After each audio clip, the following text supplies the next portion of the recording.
کون سے ایسے 12 کام ہیں جو مسلمانوں کے کرنے کے ہیں، وہ میں مختصر سے وقت کے اندر بریف کر دیتا ہوں، کیونکہ اس وقت تو سب کو یہ ہے کہ بھئی میں نے کیا کرنا ہے، کہیں میں پکڑا نہ جاؤں. یعنی جس کو بھی تھوڑا سا آخرت کی جواب دہی کا خوف ہے نا، تو وہ تو ڈرتا ہے کہ بھئی میں نے اس پورے معاملے میں کیا کرنا ہے کہ اللہ تعالیٰ مجھے نہ پکڑ لے کہ میرے مسلمان بھائیوں کے ساتھ یہ ہو رہا تھا اور میں نے کچھ نہیں کیا.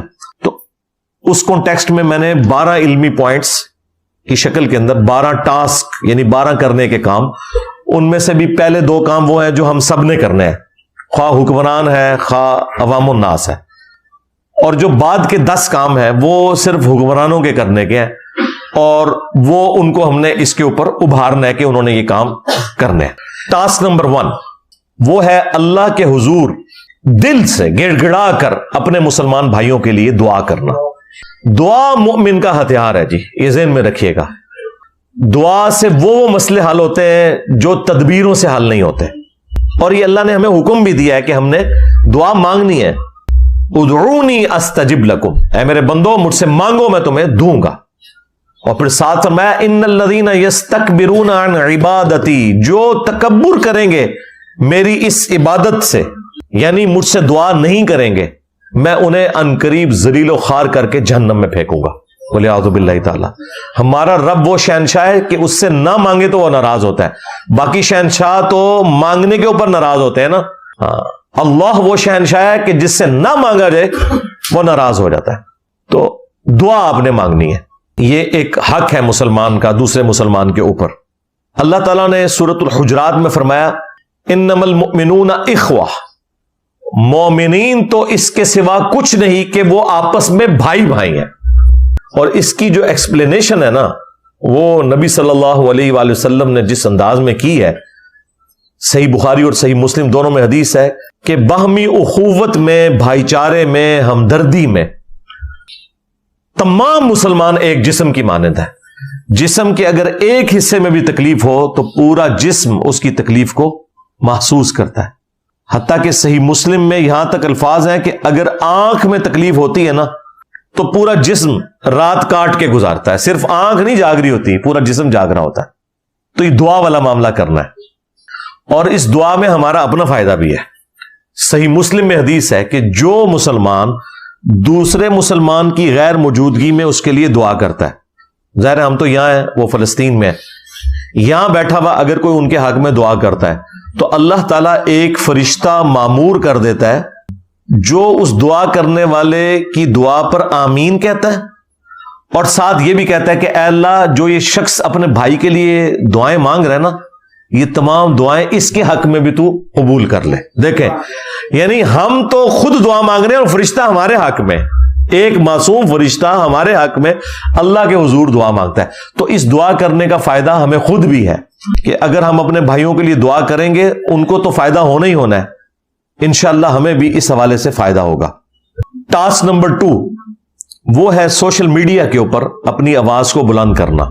کہیں پر اگر پروٹیسٹ ہو رہے ہیں، ان پروٹیسٹ میں حصہ لیں. فزیکلی جو ڈیمانسٹریشن ہوتی ہے، بینرز اٹھا کے، پلے کارڈز اٹھا کر، جس طرح یورپ میں اور امریکہ میں، پوری دنیا کے اندر یہ احتجاج ہو رہے ہیں، ان میں جہاں تک قانون کے دائرے کے اندر آپ نے اس میں حصہ لینا ہے. اور سوشل میڈیا کے اوپر آپ نے اسلام کے حق میں، فلسطینیوں کے حق میں آواز بلند کرنی ہے. لیکن اس آواز بلند کرنے میں ایسا کوئی معاملہ نہ ہو کہ وہ گالی گلوچ کی طرف چلا جائے اور اسلام کی کوئی غلط پکچر لوگوں کے سامنے آئے. یہ ذہن میں رکھیے گا. یہ اللہ تعالیٰ نے سورہ الانعام میں فرمایا وَلَا تَسُبُّوا الَّذِينَ يَدْعُونَ مِن دُونِ اللَّهِ فَيَسُبُّوا اللَّهَ عَدْوًا بِغَيْرِ عِلْمٍ. مت گالی دو لوگوں کے جھوٹے معبودوں کو، کہیں ایسا نہ ہو کہ وہ انجانے میں تمہارے رب کو گالیاں دیں بغیر علم کے. تو اس لیے گالی گلوچ والا معاملہ نہیں ہونا چاہیے کہ جس کی وجہ سے اسلام کی بدنامی ہو.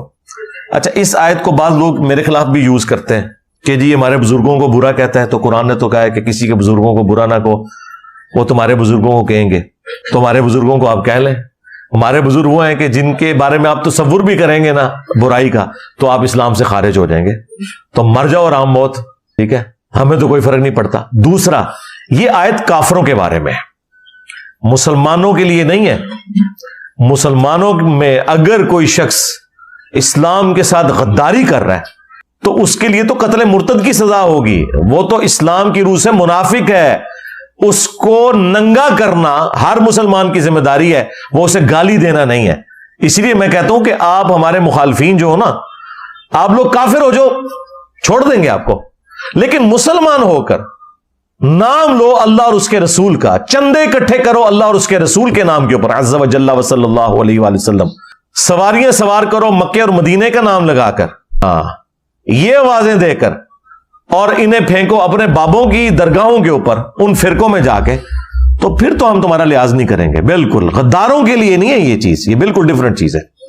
اسی کانٹیکسٹ میں سورۃ المائدہ میں اللہ تعالیٰ نے فرمایا کہ وَلَا يَجْرِمَنَّكُمْ شَنَآنُ قَوْمٍ عَلَىٰ أَلَّا تَعْدِلُوا اعْدِلُوا هُوَ أَقْرَبُ لِلتَّقْوَىٰ. دیکھنا کسی قوم کی دشمنی تمہیں اس پہ نہ ابھارے کہ تم انصاف کا راستہ چھوڑ دو.